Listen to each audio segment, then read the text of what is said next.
I don't believe I give people because you set that up in Zoom. Yeah, I did because I didn't want people to just thinking I'm hitting the record button and not ready. I gotta look for that because I thought I looked and I didn't see it. I just boom. All right, ready? Absolutely. All right. Welcome everybody back to another exciting show of the About That Wallet podcast. Today I do have Tyrus from. Oh man, I'm horrible at this. Sending me ACT Leadership Lead Consulting. ACT Lead Consulting. All right, try this again. Sorry. Welcome everybody back to another exciting show of the About That Wallet podcast. Today I have Tyrus from ACT Lead Consulting. Sorry about that. Can't read today. Welcome everybody to another exciting show of the About That Wallet podcast. Today I have Tyrus from ACT Lead Consulting. He's going to talk about some entrepreneurship adventures and also how to overcome adversities within your life. How you doing today, Tyrus? I'm doing well, Anthony. How's it going? I'm doing all right. So for those of people who never heard of you, never heard of ACT Lead Consulting, can you kind of explain or just give the listeners a little bit about yourself? So my name is Tyrus again. I am from a very small town in Uriah, Alabama. And when I say small, I'm talking about no grocery store, no McDonald's, one street light, small. That kind of small.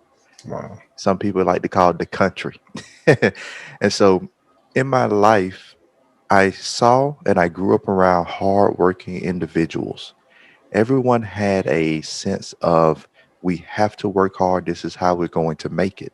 I mean, between my grandparents, my great grandparents, especially coming up in the South during segregation, they knew that in order to make it, you needed an education and you needed to work hard. Now, as I was growing up, I said, this can't be the way. Just working hard. 12 hours, 15-hour days, not making a lot of money, still barely getting by. And so at an early age, I knew that I wanted to do something different. And at 8 years old is when I kind of started my entrepreneurial journey.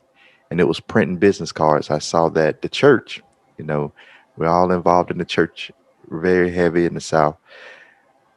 They had programs for all the events, all the pastors appreciation, the choir anniversary. And I'm like, who print these programs?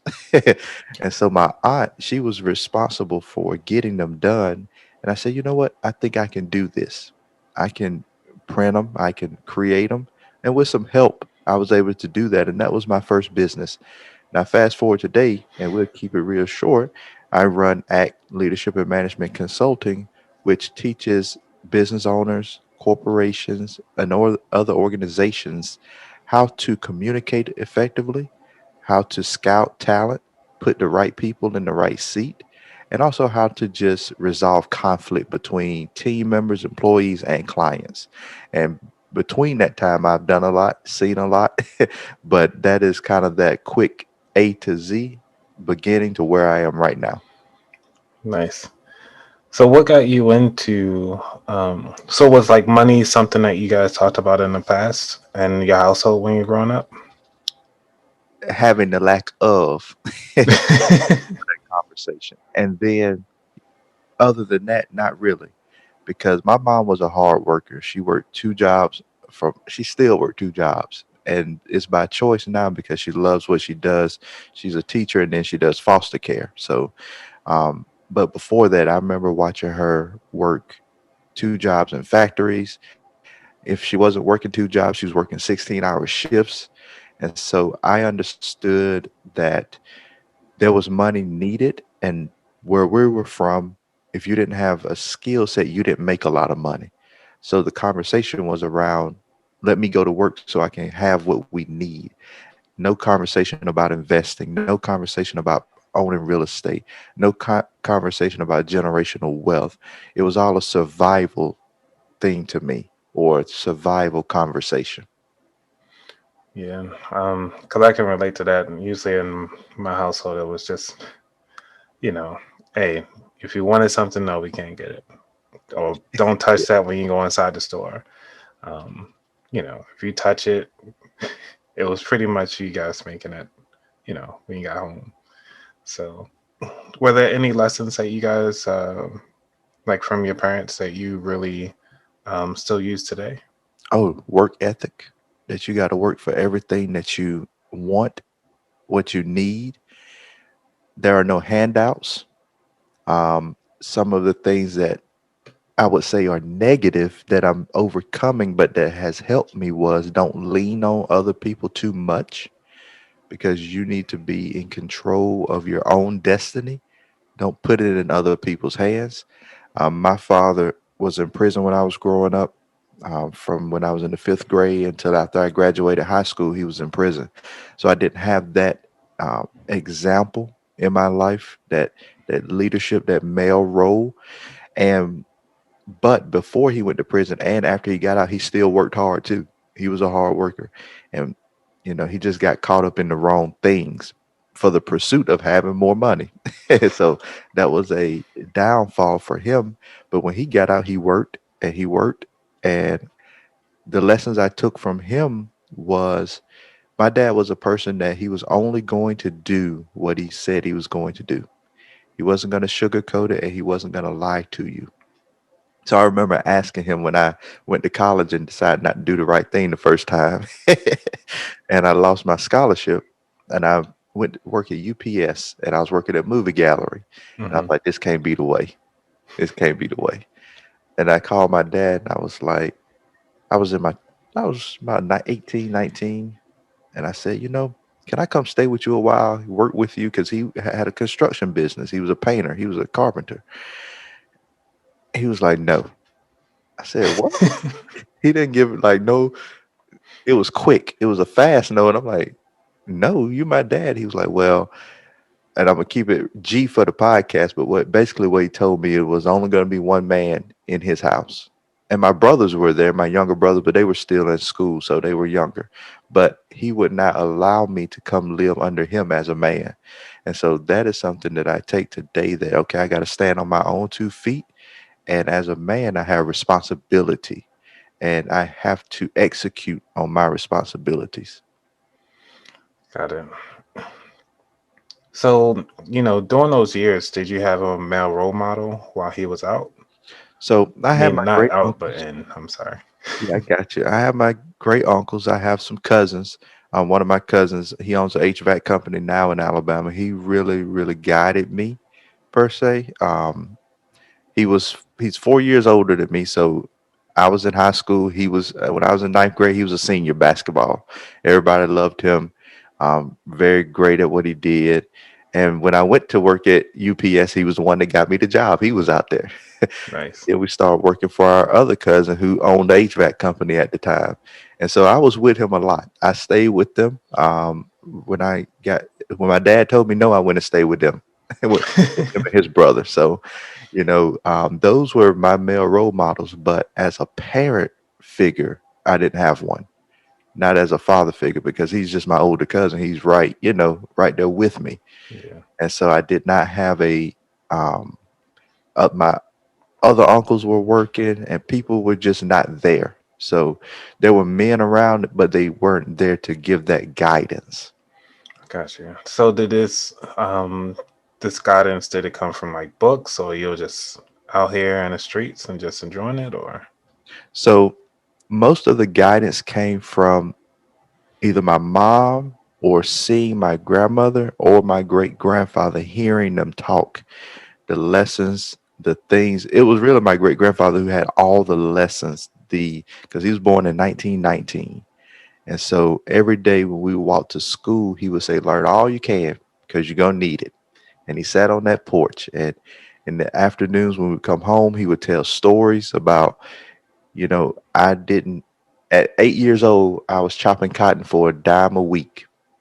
His father had died when he was a young boy. So he had to go work at that age, like real work. And from then, I mean, from hauling wood to garbage to He went in the army. He didn't learn how to read until he got into the army.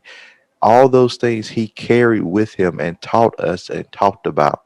And so the mindset of having to work, needing an education, and then for some reason, I just had this feeling that there was something else out there more than that because I saw some people are really successful. And then there's some people who own all the land, like where we lived. My grandparents, my family, we own the land where we lived. They called the quarters, and it was the old slave quarters back when there was slavery. And we still grew up in that area, but they all own the land. The black people own the land because the white man sold it to them. And there were two people in my town that owned all the land. And it was a founder. His name was James Uriah Blackshear. So Uriah is named after him. And the school, J.U. Blackshear, is named after him. And then there were the Garretts. They had this big, huge plantation home. It's now a like a museum they turned it into. They it's like they divided up all the land and owned it. So I'm like, okay, somebody can own all of this. How did that happen? We only get acre here, acre there because they chose to sell it. So how could I get there? And from that early age, I started thinking about what could I do to be in a better position. Gotcha. So when did that mindset come to play? Was this something that you came across when you were in high school or after? So the mindset came to play when I was in high school. Really, when I was younger, when I was about 8, when I started printing those business cards. I mean, we sold pencils. We used to, for book fair, we used to go buy all the pencils up and Mm, erasers and stuff. And then me and two other my classmates would sell them at a higher price. right. And from there, I'm like, okay, this is how business works. We were learning business. One of my classmates' father was a peanut farmer, and he owned his own farm, owned his tractors, and they were pretty well off. And so I knew that there was business. I didn't know how to get into it. So the idea has always been with me, and I think it took after I got out of the military for it to really set in, and I've started to breathe and chase entrepreneurship. All right. Well, I want to say thank you for your service, sir, for going into the military. I know that was that something that you wanted to do from the beginning, or just kind of as like a plan B? So that was a plan B. Gotcha. And this comes right after the whole movie gallery UPS life. I knew that wasn't it. And I was like, okay, I can't go stay with my dad. I didn't want to go live with my mom because she had moved to New Mexico, which was far from Alabama, and I didn't want to go out there.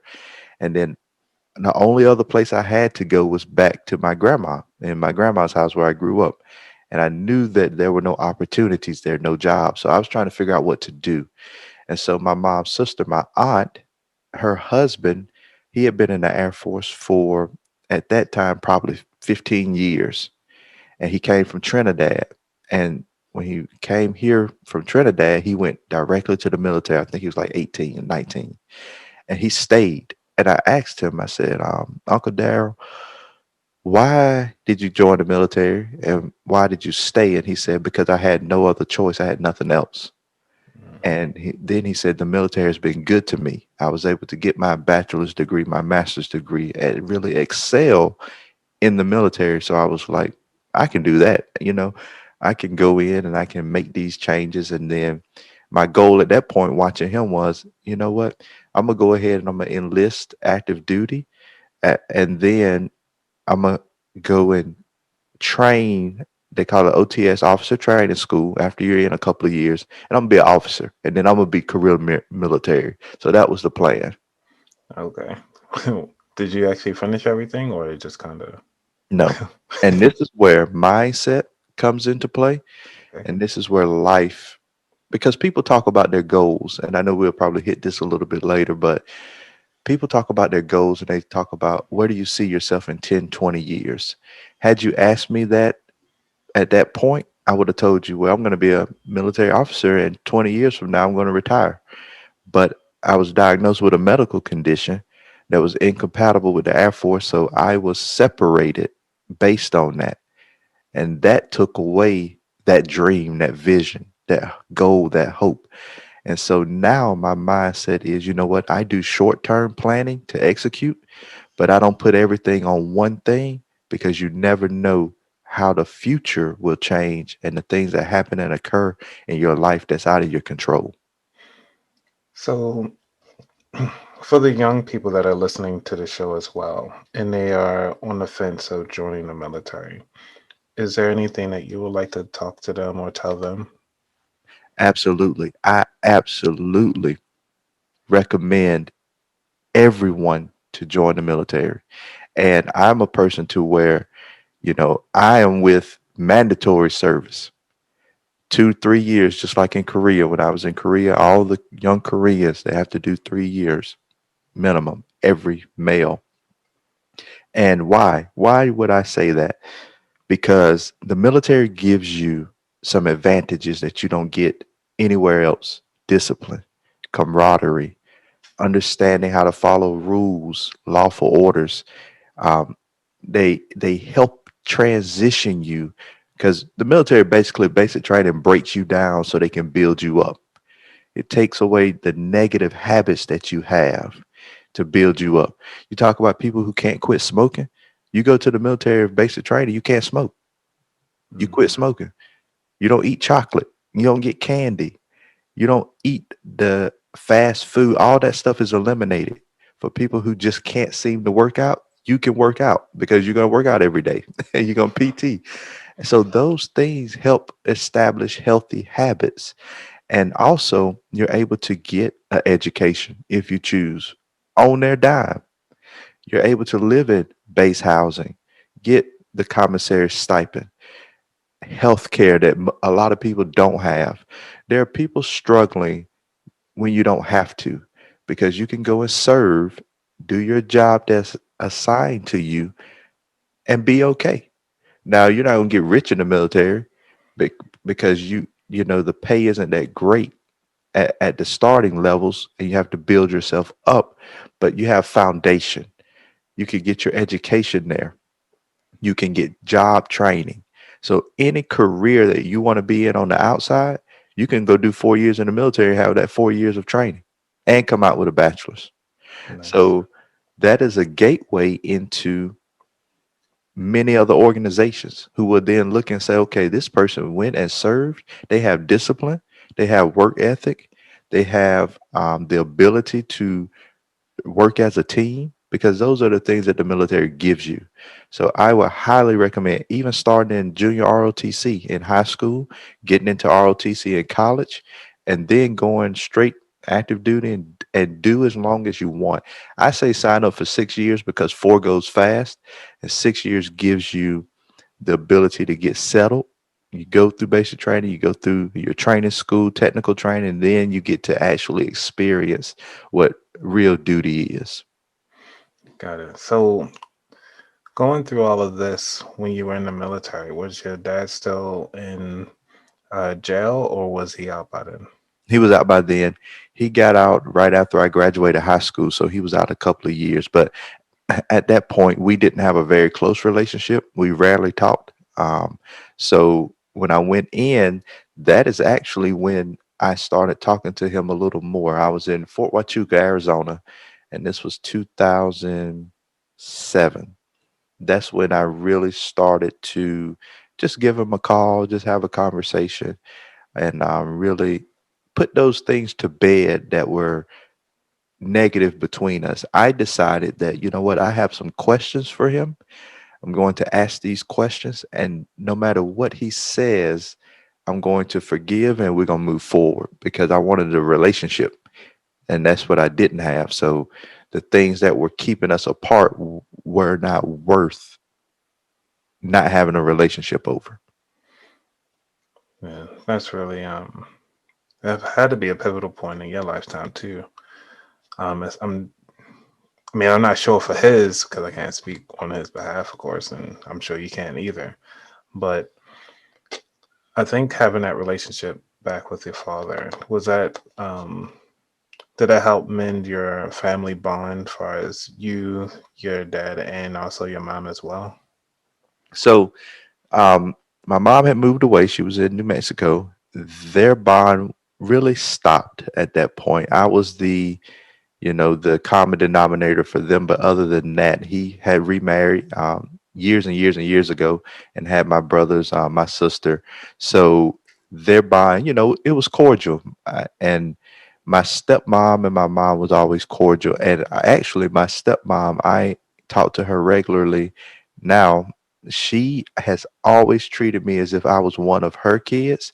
I see a lot of family drama over that. I see a lot of people go through that, the stepmom and the mom and the dad, nobody gets along. But I didn't have that experience. And when my dad was in prison, I still went and stayed with my siblings and my stepmom. They were there for me. They treated me as if I was one of them and not an outside child. So, that relationship was always good. We didn't have those issues, or I didn't. She probably did more for me than my dad ever did. Mm, wow. Yeah, that's powerful. Because, to have someone that's not, I guess, of blood to actually look out for you in Hmm. that aspect. And that's where I always kind of wrestle with the dynamic of family. Because family is it's a lot more than blood. It's, as we both know, and family is just, it's so many things Yeah. that we really can't dive into right now in this show. But ultimately, um, having that split of parents, when I guess you could say kind of having a stable household in a sense where your dad and your stepmom were working things out, as a family unit, did that impact your mindset on financials? As far as, when you come to dating, do you actually keep the funds to yourself because things may not work? Or do you, try to work on this aspect when it comes to marriage to blend all of your finances together? So from their perspective, I have no idea how they work the money, how things really work, because that wasn't a conversation. It just, from that perspective, it wasn't had. I knew that my dad had went to prison because of things he gotten into for more money, and when he got out of prison, he had a mindset shift and change as well. And as he got a little bit older, and when I say older, he wasn't very old. My dad has since passed, but he started to change. And after I got in the military and got out and our relationship grew, he stopped chasing money so much. And I think he was content where he was. And so that was around, yeah, 2009 is when I was separated from the Air Force and we started our relationship. And then just a couple of years later, he passed away from cancer at 49. Sorry to hear. So this is for the listeners out there. If you have family rifts, if you have things that are separating you, don't allow things that are separating you. You can always do your part. And my part was to ask those questions, offer that forgiveness.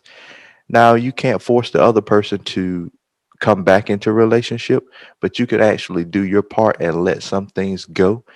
You can remember them, but don't let them control you, because once we mended our relationship, so to speak, we only had a short few years where we planned to do a whole lot of stuff together.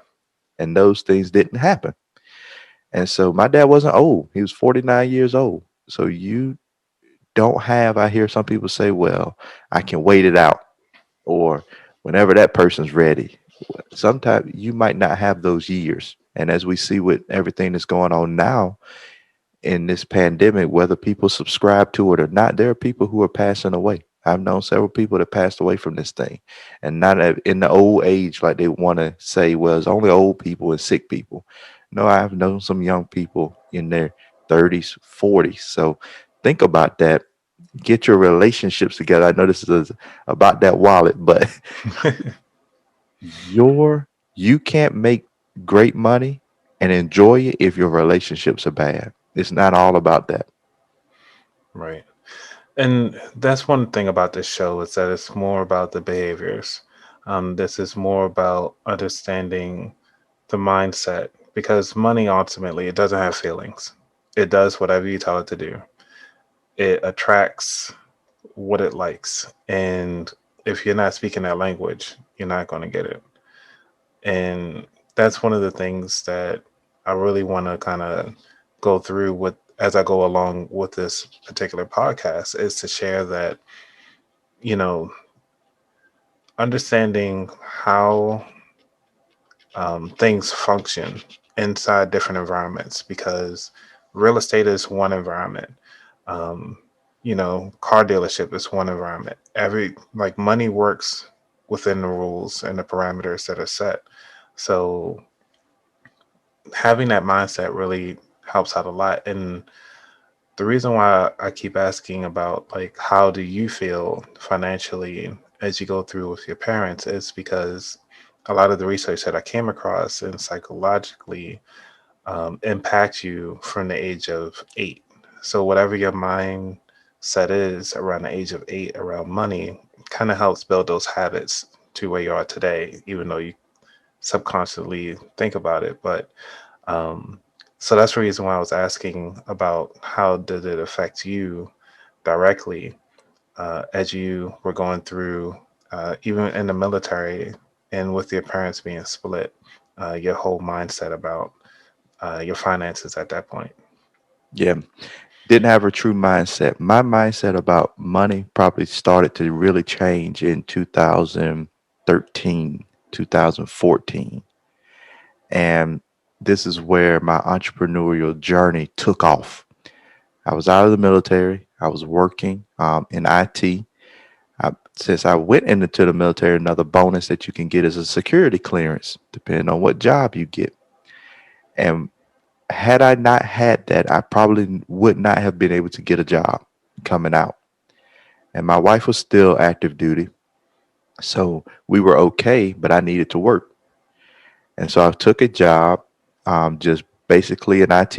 And when I say that, I wasn't doing anything great. I was breaking down computers. I was taking out old memory, old hard drives, and putting new ones in and shipping them out, stacking them up. Refreshing is what they call it. So just labor work. And I'm like, this is the work that I said I wasn't going to do all my life. I don't want to stack up hundreds of computers a day and wrap them up. And I was working in like a manufacturing facility. Right. And that's what I grew up hearing. And I was like, no, this ain't what I want to do. So I started looking at real estate. I started thinking about how can I make more money and get myself out of this position. So I started looking at real estate. And in 2014, I went to a meeting. It was the BWI meetup. And I seen this guy. His name was Kenneth Gills. And Kenny was a big guy, probably 6'2". He had to be a bit of two something, 250, but all muscle. Big smile, commanded the crowd, really energetic. And he was just talking about all the things he had done in real estate. And he was active. He had been prior military, had been active dude. I think it was Navy. And I don't think he retired. I'm not 100% sure, but he got into real estate after that. So, and I'm pretty sure he didn't retire because he always talked about, I had a good job in the DOD in the military, but I decided that I needed to do more. And so I started to follow him and like, I want to get in real estate. But at that point, didn't have the money, didn't have resources, didn't have knowledge. So I started researching, started reading. Here's something for the listeners. Write this down. When you want to start something, don't wait on somebody to guide you. Start researching once you get interested because there's a law out there called the law of diminishing intent. When we're very excited about something, we intend to do it. And if we don't do it right when we're excited, intent begins to diminish over time. And so sometimes people will say, I was so excited about doing X, Y, or Z, but then my life got in the way, my job got in the way, and I just never did it. That's when intent diminishes and you never take off. So I met with him. I kept going to the meetings. And once I felt like I had enough knowledge from reading, from YouTube, from just looking on the internet, I approached him and I said, look, I want to get into real estate. I don't have a lot of money. One way I think I can do it is through property management because I can manage properties for other people. It's their property, so they're paying me to manage their property. Repairs they have to pay. Only thing I'm responsible for, payment wise, is software because I need to be able to run this reports and just have a system in place. And Kenny was like, "Yeah, that's a good idea. I can help you." And I said, "Well, will you mentor me?" Here's another thing to write down. Remember, mentorship doesn't mean free. Because when he said the word, when I said mentor, he said sure. I said okay, and I thought it was gonna be free. And so he said meet me. It was at a Panera Bread in Maryland, in Columbia, because that's where I am now. He was like, let's meet and let's just have a conversation. And so we met, and after we talked, he was like, yeah, you're the type of person that I would like to mentor. I would like to help and build you and help you through this business. And then at the end, and I was feeling good inside. At the end, he slid me a piece of paper that had his prices on it. And so I was like, wow, I really don't have this money. Like I had it, but I don't really have it. This this is something that, and here's another thing to write down. Write down the word sacrifice. There's some things that when you want something, you're going to have to sacrifice and make an investment. See, that's a term that most people, especially from the South and from where I grew up, don't understand. We understand price and cost. When I looked at it, it was what is this costing me? And when you pay for something and it costs you, you feel like you lose.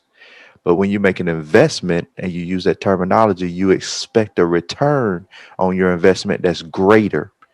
So when he sent it to me, it was a year mentorship package for $5,000.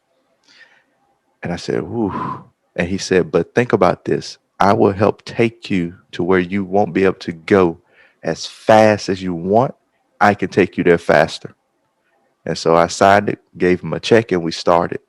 And Kenny helped me go from zero properties managed to over 100. It was close to 150 in the first year. Wow. Wow. Without him, I wouldn't have been able to do that. Without his knowledge, his expertise, his connections, his network. See, when you get a mentor, you're not just getting one person that tells you how to do X, Y, and Z or to guide you. You're getting a person who, if it's the right mentor, they have knowledge in the game that you're trying to play. And like you said earlier, real estate is one of those games. There are rules, there's a language. And once you learn it, you play by the rules. I did a interview with a guy that he built.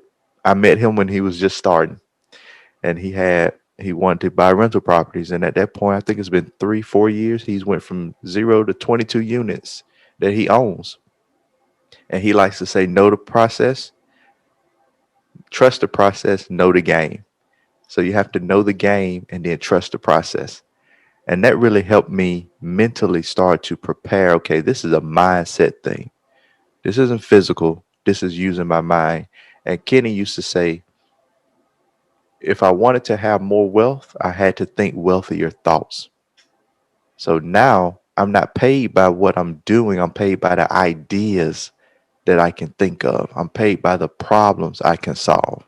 And so that's what really got me into entrepreneurship and changing my mindset. Wow. So that's a lot to unpack right there. I don't think we have enough time to dive into all that right now, but because I probably had to have you on for another episode for that. But if your dad were to see you today, um, what would you actually tell him?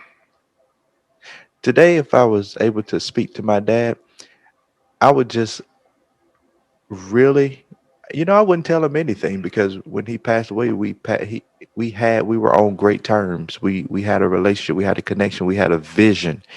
If he was able to hear me, I would just tell him that one, my brother is doing well. You raised him good. He's a man with his own family. He's doing well, and that everything's fine. We're good. The lessons that you did instill are there. They're present, and just to show that gratitude and appreciation. Uh, and if your mom gets one of this episode, what would you tell her?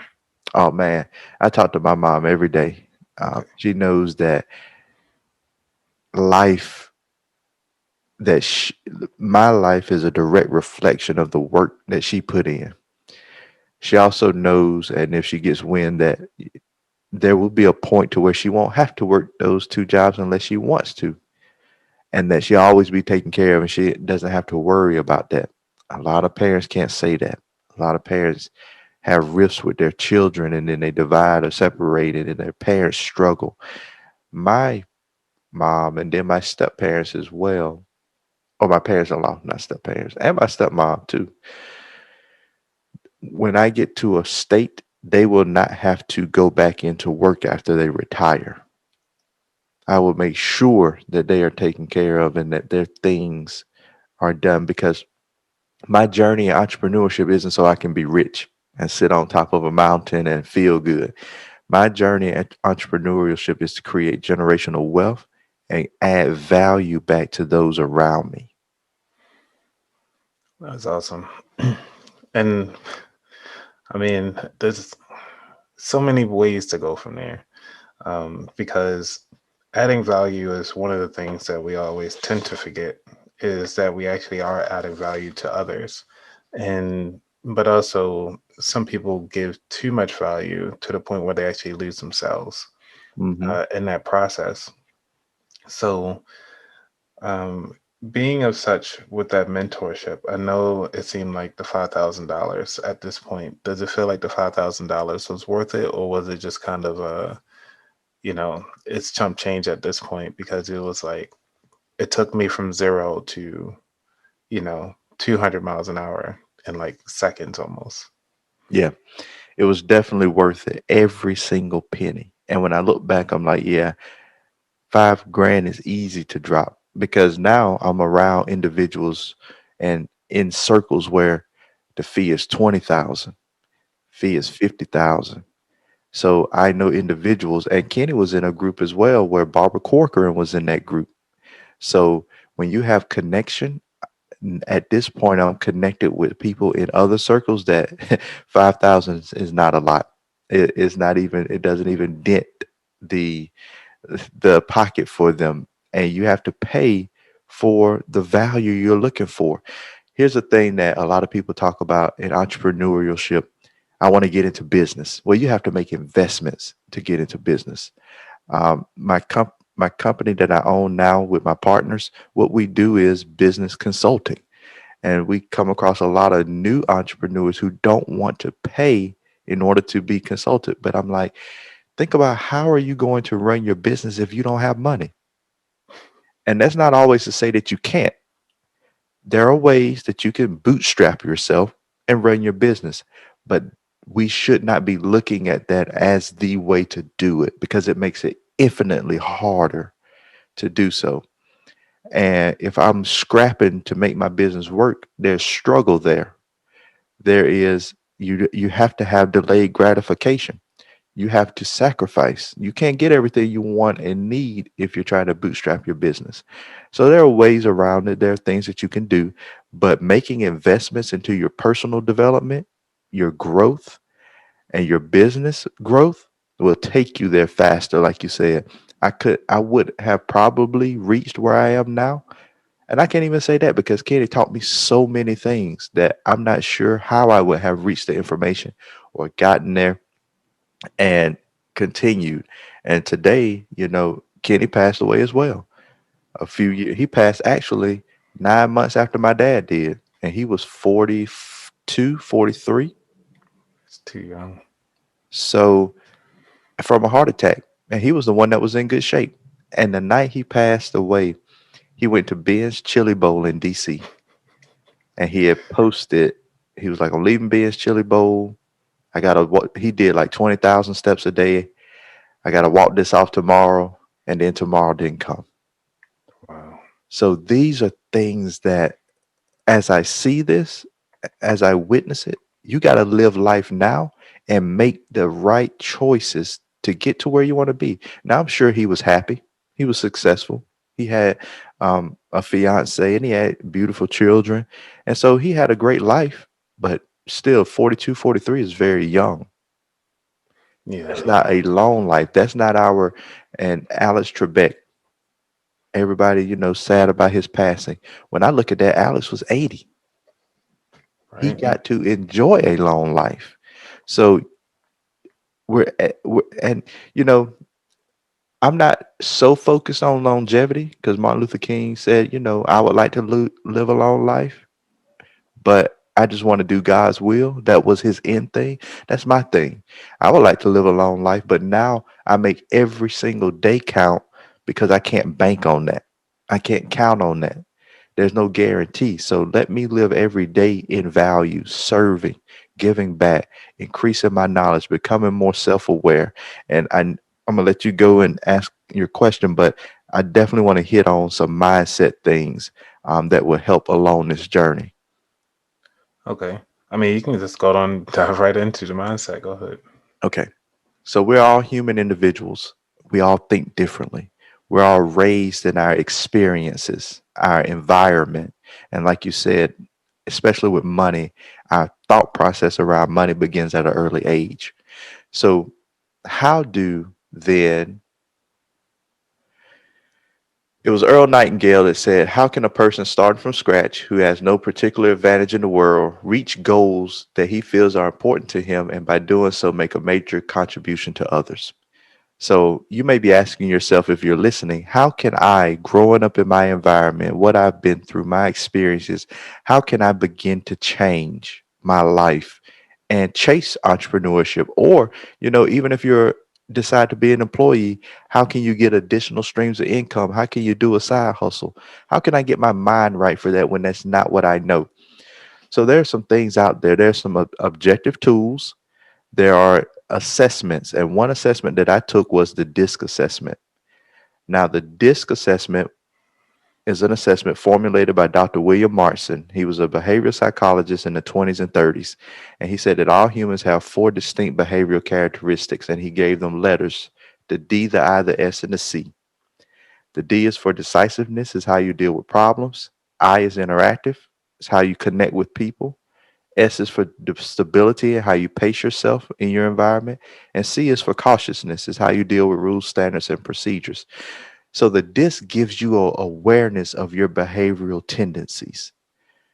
It allows you to begin to understand, okay, I might act this way for these reasons, or this is why I think the way I think. And I was introduced to this by Dr. Eric Thomas. He's the number one motivational speaker in the world. Yeah, I like that guy. Yeah.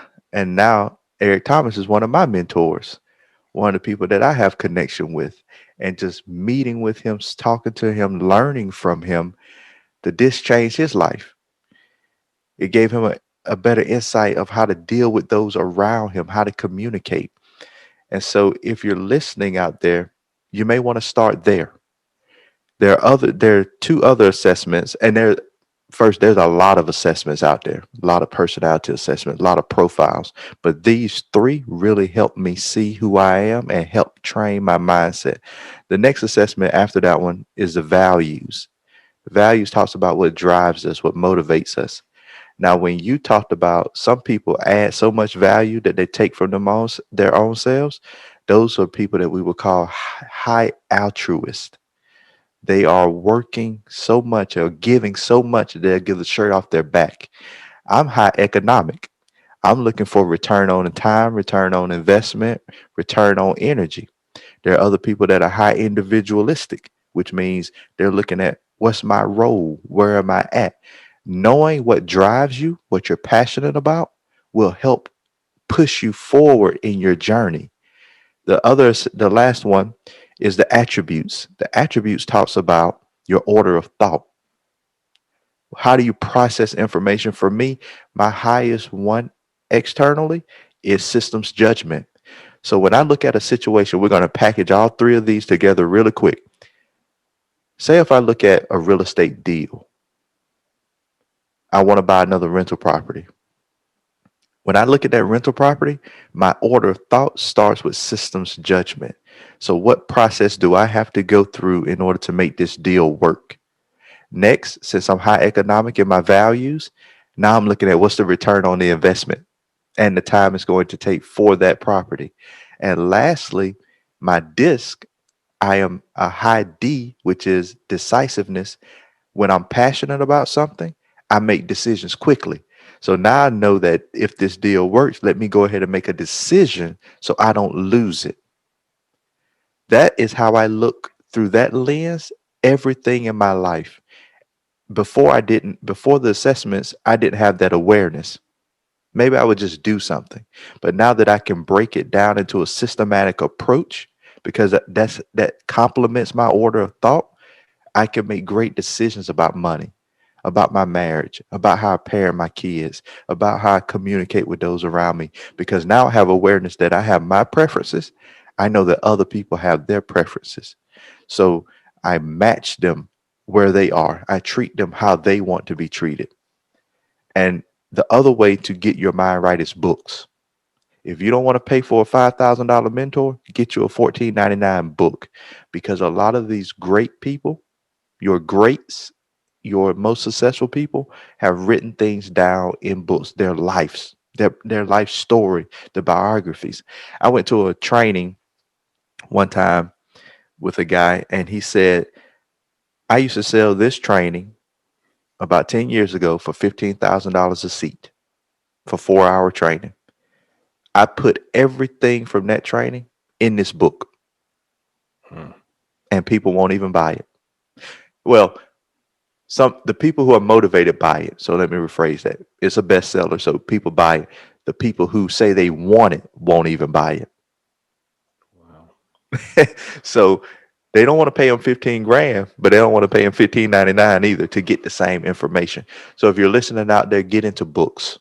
Read. If you are addicted to reading, your life will change. It's a guarantee. All you have to do is apply the information. In other words, folks, just I'm not even going to dumb that down because it was a lot of information to unpack. And it goes back to what you said earlier is to just start reading as soon as you get excited about it. And that's one of the things that a lot of people aren't willing to do is to read. I mean, granted, they listen to the show, but I try to share a lot of things and make sure that people get out there and try to learn a little bit more than what this show has to offer. I mean, I only can do but so much within the hour. Absolutely. And another thing to that is Jim Rohn he always said that I can tell a person's bank account, how much is in their bank account, by what their library looks like. A lot of people have bigger TVs than they have bigger libraries, but the library is where it's at. And he also used to say, way back there, library card is free. It is. And at that point, that was for what they had. But now we have access to the internet, which has access to the world. You can get books from nearly anywhere. You can go on YouTube. And I'm a person, I like physical books. I like to read. I like to buy my books. But there are resources out there. If you say, hey, I just can't buy, I can't afford it, go look the book up on YouTube. Somebody probably has taken the audio recording and put it there. And that's just truth. That's how I did a lot of my reading. I actually look for read alongs.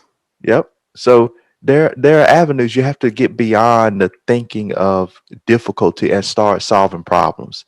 We have great intentions. Humans have great intentions. It's getting around and actually executing on your intentions that will change your life. We're intellectually lazy. However, that can be modified and changed. All of these things can be changed. The people that you love, the people that you think are successful, the people that we all look at, they not all of them came from, and most of them did not come from the best background. They made a conscious, deliberate effort, as Les Brown would say, to make a change. And so if you're listening, no matter where you are in life, you can make a change. Colonel Sanders ain't started KFC until he was in his 70s. Many of our entrepreneurs suffered, failed, went bankrupt multiple times. Walt Disney almost went crazy, but they overcame. Thomas Edison, 1,000 tries on the light bulb. This thing is a journey. It's a battle, and it's uphill. But when you make it, and I don't say that you make it as in you stop. Once you peak and you know that you can be successful, then you can find success in other areas of your life, whether it's business, whether it's family. You can have an abundant life no matter what area you're targeting. You just have to know that you got to grind to get there and put principles in place. Dr. Miles Monroe talked about a lot about the manufacturer, and in his, his site, God is the manufacturer. And the manufacturer, when they give you a product, they give you a rule sheet for him to, the manufacturer, God, the rule, the Bible. You follow the principles. So if you are talking about relationships, there are principles in relationship. There are principles in business. Figure out what the manufacturer says, look in the rule book or the manual, and follow the principles. There's a principle to personal development. There's a principle to business development. There are guides to money. Money is just a tool, and it can be a great slave or servant, but a terrible master. So you have to know the rules of the money game, the financial game. How does money work? And I know you talked about this early on in the beginning. That is where we suffer a lot because at a young age, we're not taught the rules of money and we lose those principles. So we're starting behind. But once you learn, you can turn that thing around quickly. Right. I mean, I couldn't say it any better than that. So, all right. So, the third segment, I'm gonna just kind of roll through because I know we can sit here on the mindset thing for ever, for hours. Forever. Right. So, for the third segment, let's talk about the futures for you, your family, and also your business. What do you plan on? Where do you see yourself going forward? Okay. Yeah. So business wise, I can make that real short and sweet. I decided to lower my standing, my brand, to join with two other partners to create At Leadership and Management Consulting. And so, where we're trying to take that is two segments. One is for small business owners and entrepreneurs to help guide them through the process of starting, growing, and scaling their business. And then our other avenue in that is corporate work. So we're talking leadership development, systems development, team engagement, and just helping them communicate more effectively. That's where we're trying to really launch and grow that business. And the decision for me to not do it on my own was, one, I did real estate on my own for and still do, and it's a lot of work. And I see now with the assessments I took that I have some talents and I have non-talents. And I wanted to partner with people who had talents in the areas where I wasn't so talented. And real quick, just to throw this in, mindset again. Utilize words that build you up but don't tear you down. So I don't use strengths and weakness. I don't use limitation. I just have a non-talent in that area. We're all blessed with gifts. And what happens is we get stressed because we try to operate in a gift that's not ours. I used to get so upset because I couldn't sing like everybody else. That's not my talent. It's So not you my wanted to gift. be a singer instead of a motivational talk? Man, sometimes I still want to sing sometimes because I love music and my family sings and they had gospel group and, I played the drums. And so, I wanted to sing too, but Right. that's not my talent. And once we focus in on our talent, we can then begin to work at a high level in what we do. So in that company, we're going to grow it. I work in what I do. I also took the model from Eric Thomas. Everybody knows ET. Everybody sees ET, but people don't talk about CJ and Carl. They are the people behind the brand. CJ runs the business. He is the business decision maker. ET says all the time when people listen, CJ made me a household name. Carl did all the video editing in the beginning when they first did it. Thank God It's Monday, way back when people didn't get on YouTube. Carl was the one that edited the videos. He was the one that was the support. ET was the I, the interactive, the people, the motivator. CJ was the D, the dominant, the decisive person, the business person. Carl was the S, the stable, the support. So when I looked at that model, I said, okay, I need something similar to that because all the burden won't be on me, and we can all work in our talent. So that's where the business is going. For my family, I am what we call, of course, in every business, they have systems, they have processes. For family, I wanted to create a life operating procedure. How can I model my mindset, take the things that I learn and apply it in my family life? How can I make sure I'm pouring back into my wife, into my children? How can I add value to their lives? How can I meet their needs and their wants? And so every day is a constant day of thinking, reading, applying information in order to make those life changes. And for as far as where do I see myself going is building this business, continue to hone in on my expertise. And then as I generate wealth, set my children up and their children and their children. And the Bible says a wise man sets up for his children's children for the wealth, that knowledge, that generational wealth that passed down. So I want my children's children to be wealthy based on knowledge and just understanding the rules. And then I want to add value back. I've always had a goal of having a community center where people can come in and get the resources they need. Kids can come get tutoring, people can come get job training, and just be able to change the dynamics of their life because we're stuck in paradigms and we repeat those paradigms. And when we come up against new situations, most people just revert back to that paradigm that they're living in. Even with my Section 8 tenants, some of them are trapped in the Section 8 mentality. This is all that I have. This is what my mama had. And they're raising their kids to be on Section 8. That doesn't have to be that paradigm. You can shift it. It's Bob Proctor that talks about shifting paradigms all the time. And so there is a way out of this. You have to interrupt the pattern. You have to change the model. And we can do that. I think it's Charles Duhigg has a book called The Power of Habit Yep. that talks about how do you break habits? How do you change habits? Because you never get rid of a habit. What you have to do is replace a bad habit with a good habit. If you don't do that, you're going to always keep up with that habit. So those are the things I'm working on. That's where I'm going. You see, I love to drop books because I want people Right. to go get that information. There's a book I'm reading right now called Triggers by Marshall Goldsmith. Oh, yeah, I heard about that one. Triggers talks about how your external environment triggers you and your behavior. And how do you change that? How do you not let an argument between your spouse blow up when you get triggered in that environment? What are the things that you can change by just taking a second to think? Our subconscious mind controls most of our day. It does all of our processing, all of our thinking. Even when we think we're thinking consciously and logically, we're not. The subconscious mind has already made a decision and starts to push you that way.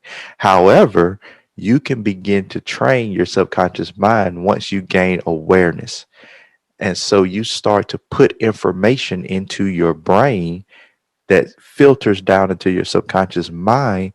And now you begin to be able to respond differently to the triggers, respond differently, change habits, make new decisions. I'm a big proponent of studying behavior. Right now, I'm studying behavioral economics because the decision making of how people purchase things, all the things around us, advertisement, colors, commercials, those things are designed in a way to touch your subconscious mind and get you to make a decision. Once you become aware of that, you're able to make changes. Yeah, I didn't want to dive into that because that is something that I've been looking into as well, far as the behavioral of purchase. Basic, because the first thing I always think about when it came to that was the grocery store. They put all your produce and everything like that on the outer perimeters, the stuff that is healthy for you, all Yep. the stuff that is unhealthy for you in the center. And then they make sure that the international stuff is kind of like squeezed in there somewhere or in the far back of it because it's actually a lot better. But they cost jack the price up. But we can dive into that another. Yeah, we got to come back talk about that one because that would be fun to talk about. Um, Absolutely. all right, is there anything left before we dive into the final four questions that you want to share with the audience? So, again, I just want to repeat you can change your situation, your life, no matter where you are today. And when I think about wealth and finances, I only want to be comfortable. I'm not saying don't, what I'm saying is don't chase money for the sake of just having money. Have a goal of what you're going to do with that tool. Because if money is your sole focus, it will elude you. You will never reach that point. If you chase adding value to people, if you chase problem solving, if you chase and love the process, then money is a byproduct or money is a result of the process. So you can be wealthy. Jim Rohn talked about all the time.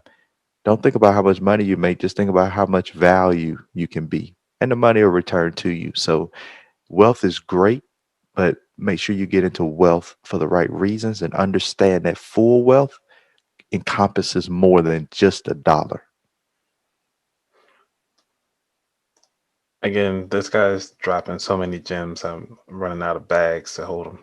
So, final four questions.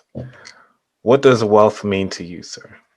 So wealth means to me financial wealth and stability, health, because again, I was diagnosed with a medical condition, a disability, and right now I am just getting to a healthy point, I would say, in my life. So health, family, because our personal relationships, if we don't have those right, nothing else really truly matters. Faith, whatever you believe, whatever denomination, whatever ideas you have, but something that is of more than just yourself. Those things are what I include in overall wealth. So faith, wealth, money or finances, family, fitness, and health. Okay, so question number two. What is your favorite book or non-financial? Oh man, I even messed up my own questions. What is your favorite financial book or non-financial book? So my favorite book, I would have to say, is the Bible because finances, health, wealth, family, life, everything is encompassed there. And I studied religion years and years ago. I was very heavy into it. And what I have learned is that when I read the Bible, all the principles that I see in all the other books that I read, I can trace it right back there.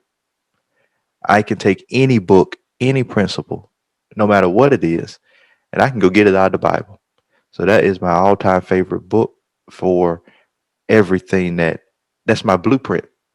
I know my manufacturer, so I need to work in the manual because the manufacturer gives you a warranty. And as I'm in that book, I see those promises, that warranty. And it's not going to work out just for me because of me. It's going to work out because the manufacturer doesn't want a bad reputation.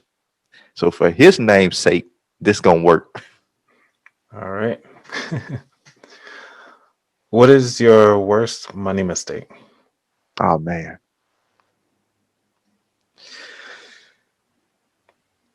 Putting money out before understanding how I was going to get it back. And not even how I was going to get it back, but counting on the return that may or may not have happened. So real estate is a huge one for this. So if you are out there thinking about getting into real estate, you have to know how you're going to exit, your exit strategy of the deal, and you need to know your numbers because you can put a lot of money into a deal, and if you don't know the numbers, you will lose all of your money and it's gone.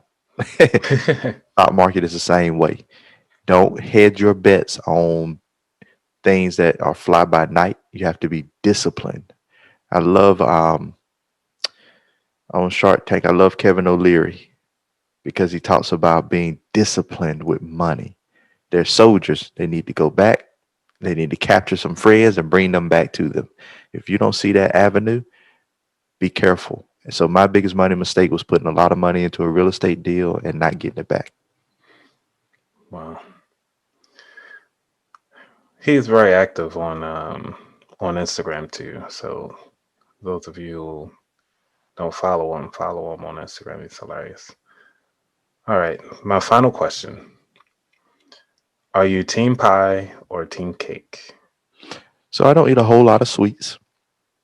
But if I do choose, if I have, oh my goodness, if I had to choose one, because my grandma makes a great sweet potato pie and she makes a great pound cake. So I'm gonna go with a sweet potato pie. So I'll say team pie. Hey, there we go. All right, folks. Again, this is Tyrus from ACT Leadership and Management Consulting. Where can people find you all around on the internet? So again, I decided to let my brand go. So you can find our company around the internet at Act Lead Consult, and that's on all social media. ActLeadConsult. Act Lead Consult. We're on Facebook. We're on Instagram, Twitter, LinkedIn. We do a weekly show on Rise and Fall where we cover, and we're actually doing this every Saturday at 1 p.m. Eastern, where we cover companies that have risen, hit some roadblocks. Will they fall or will they continue to rise? And so you can find us there. And on our website is actleadconsulting.com. And our email is info@actleadconsulting.com. All right. Thanks again, Tyrus.